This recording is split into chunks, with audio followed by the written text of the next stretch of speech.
Hai, selamat kembali bertemu dengan saya, Ardiansyah, dosen program studi Teknik Informatika Universitas Ahmad Dahlan.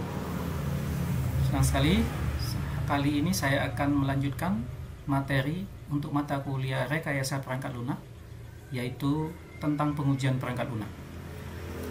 Nah, pada kesempatan kali ini, kita akan membahas salah satu bagian dari pengujian perangkat lunak, yaitu pengujian fungsional. Apa itu pengujian fungsional? Pengujian fungsional adalah suatu pengujian perangkat lunak yang pengujiannya berdasarkan pada kebutuhan dan spesifikasi kebutuhan fungsional yang telah dilakukan pada tahap analisis kebutuhan sebelumnya. Nah, apa tujuan dari pengujian ini? Tujuan dari pengujian ini adalah untuk mengetahui apakah program yang telah dibuat oleh programmer telah berfungsi sesuai yang diharapkan pada kebutuhan fungsional yang telah dispesifikasikan sebelumnya. Nah, bagi Anda yang masih bingung tentang apa itu kebutuhan fungsional dan bagaimana contoh-contohnya, Anda bisa menyimak video yang telah kami berikan di spesifikasi atau deskripsi video ini. Pengujian fungsional dilakukan dengan menggunakan teknik yang namanya black box. Nah, teknik black box adalah suatu teknik untuk menguji perangkat lunak yang mana pengujian ini tidak concern atau fokus pada struktur internal atau kode program di dalam program tersebut, melainkan dia hanya fokus untuk memberikan inputan yang sesuai, kemudian memperhatikan outputnya bagaimana. Mengapa? Karena memang tujuan fungsional adalah untuk mengetahui outputnya sesuai atau tidak dengan apa yang telah dispesifikasikan pada kebutuhan. Nah, sebagai contoh, dalam tampilan ini, ya, seorang tester nanti akan memberikan inputan-inputan yang sesuai ataupun tidak sesuai dan akan memperhatikan bagaimana output yang akan diberikan oleh program tersebut. Nah, pertanyaan menarik berikutnya adalah siapa yang melakukan pekerjaan pengujian fungsional ini? Yang melakukan pengujian fungsional adalah seorang penguji atau tester. Lebih tepatnya independent tester, tester yang bukan merupakan programmer yang terlibat dalam mengembangkan program tersebut.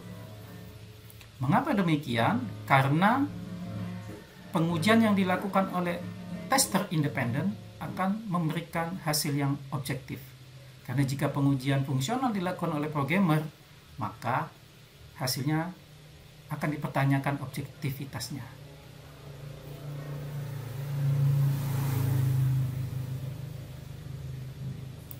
Baik, sudah penasaran? Mari kita coba ya untuk melakukan pengujian fungsional. Pertama-tama yang harus disiapkan adalah inputan data. Ya, jadi Anda harus menyiapkan inputan data apa saja yang akan Anda coba masukkan dalam fungsi-fungsi program tadi. Alphanumerik bisa, karakter khusus bisa, file-file image bisa juga, dan sebagainya yang sesuai dengan spesifikasi kebutuhan. Kemudian siapkan daftar hasil apa saja yang mau diperiksa atau dievaluasi outputnya. Dengan kata lain, expected resultnya seperti apa, hasil yang diharapkan seperti apa. Misalnya dia akan menginputkan suatu inputan yang seharusnya salah, maka expected resultnya atau output yang diharapkan harusnya memang keluar pesan error, ya, dan sejenisnya. Begitu juga ketika sukses, dia berhasil mengeluarkan pesan sukses dan menyimpan ke database misalnya. Siapkan, ya, dan download dan install salah satu program ya untuk pengujian otomatis, yaitu Selenium. Setelah Anda menginstal Selenium IDE, maka Anda bisa memulai untuk melakukan pengujian.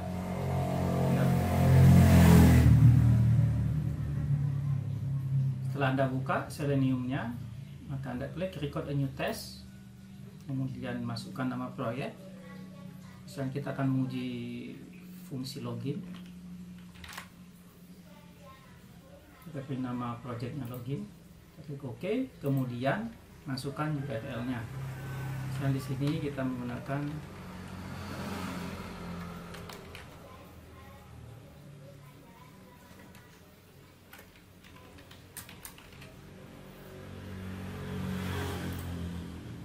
ya.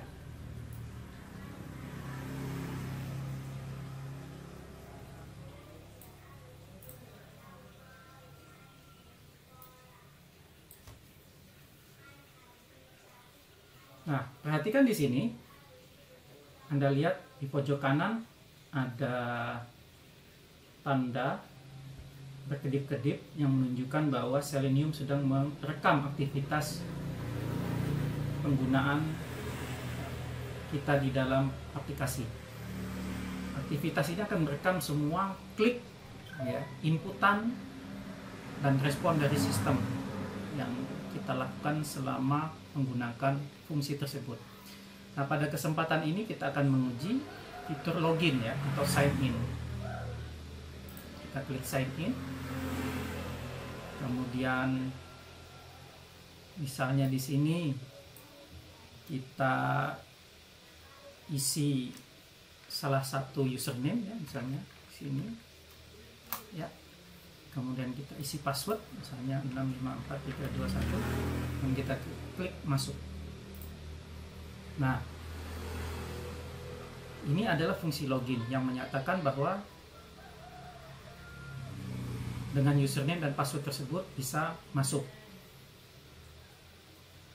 Nah, setelah kita rekam, artinya fungsi login sudah terekam semua di Selenium. Untuk itu kita bisa stop dulu. Ini kita beri nama, misalnya tes login, ya.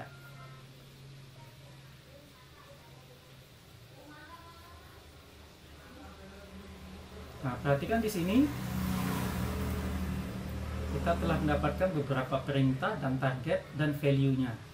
Nah, perlu diperhatikan bahwa ketika kita menguji fungsi login atau sign in, maka yang value yang harus kita ubah-ubah nantinya sesuai inputan yang mau kita masukkan adalah email dan password atau kata sandi.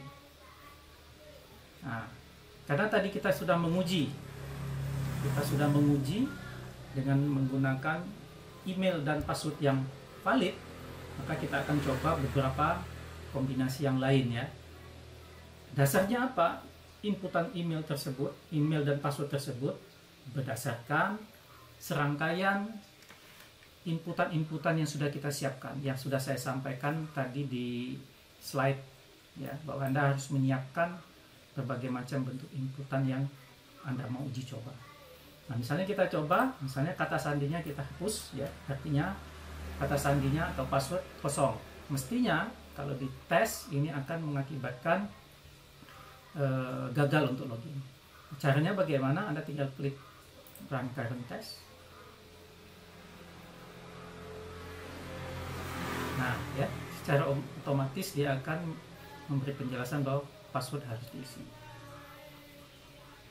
Misalnya kita kosongkan juga untuk email. Kita jalankan lagi. Ya. Di sini menunjukkan email dan password juga harus diisi. Kemudian coba kita isi emailnya dengan sembarang, dengan format yang bukan email, ya, yang format emailnya invalid, misalnya @com misalnya. Kemudian kata sandinya betul kita isi misalnya. Ini kita jalankan.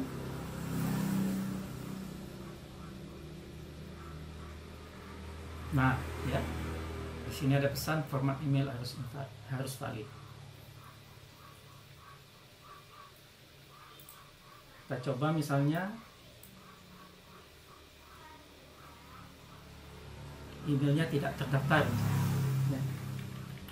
Misalnya arti.uad.com. Kita jalankan lagi. Ya, email atau password tidak sesuai. Saya minta mati dulu ya. Ini ada perekam suara kan? Video bisa. Ya, tapi video kan nggak bisa. Tutup, Mbak. Nah, itu lagi rekaman ini. Lagi rekaman.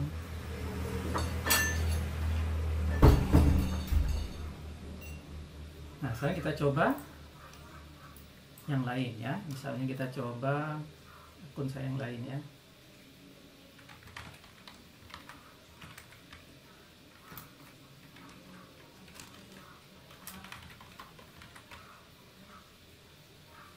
Kita masukkan password yang sama, kita coba.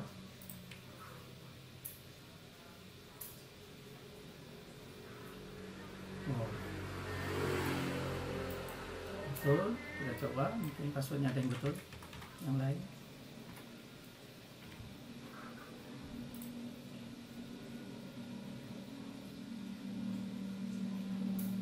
Nah, masuk. Begitu. Nah, apa yang kita bisa ambil kesimpulan dari menggunakan tools untuk menguji fungsional menggunakan Selenium? Artinya, dengan menggunakan Selenium, pertama kita menguji secara otomatis.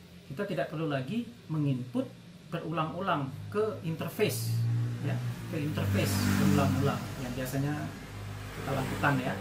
Kita cukup merekam satu flow fungsional, ya, seperti tadi, memasukkan username, password. Kemudian setelah selesai kita tinggal ubah-ubah value-nya, ya. Nah, value inilah yang perlu disiapkan, value yang valid dan value yang invalid, atau value yang diterima atau value yang tidak diterima, dan accepted resultnya seperti apa. Contoh accepted result ya tadi misalnya format email invalid ya, atau username kosong dan lain sebagainya. Nah, kalau itu sudah sesuai dengan expected result, artinya fungsi login tadi sudah lolos dalam pengujian. Nah, kalau tidak, misalnya keluar bug, maka kita bisa melaporkan kepada programmer untuk diperbaiki. Demikianlah materi kuliah kita kali ini tentang pengujian fungsional suatu perangkat lunak. Intinya, kita sudah membahas apa itu pengujian fungsional, siapa yang mengerjakan pengujian tersebut, dasarnya menggunakan dokumen apa, yaitu kebutuhan fungsional, dan praktek menggunakan Selenium untuk menguji fungsional. Kita akan ketemu lagi dengan materi-materi software engineering berikutnya. Terima kasih.